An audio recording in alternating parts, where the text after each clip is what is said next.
Kuki militants today attacked 3 different places in Sugnu. The firing started from last night around 3 am. First, Kuki militants attacked the MR post at Khongnang Faishabi. Later, the Kuki militants attacked at Lalonphai and Napat. Firing is still going on. Here is a telephonic conversation between our editor and a resident from Sugnu. Please take a look.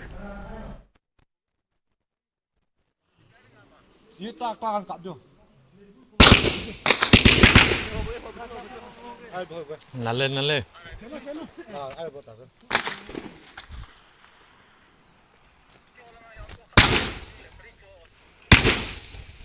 Cắt đó. Tôi phóng cái đuôi nó trong chuối liền không biết tao nó.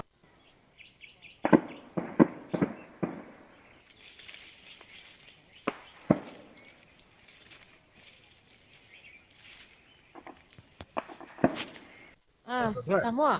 Nang Imphal lo Sugnu ro. Ai Sugnu ne. Oh, kamai to no wari dom tang direk ba bo kamai to ko. Wari se ai je Sugnu dagi huji se ngahak tang minute manga tara muki mamang da korsan da bida haidor e ko tamo.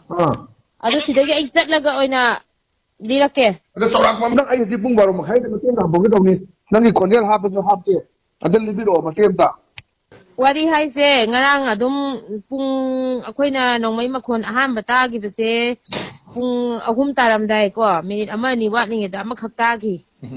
Adugi matung dagidi akoi adum nongmai se tare do koina hangnaba matamda khongnang paisabi da leiba MR gi game da nongmai kapsalak pani haibagi matungina khoi leiba MR sin na nongmai kap thoe adugi matung ngahak pungkhai muk leira matung da mu akoi somgi Sugnu gi naknaba Lalonphai dagi Napat swai pareng dagi su kapsal nongmai kapsal bom kapsal adudai di dum akoi rom go su dum hanare huji pho adum leptre Aso pan yaw le bra ta thoi kai aso apan je hojik phogi oina di akoi rom di side ta yaudri aduga moya song video akoi na khangba ngamdre Okay.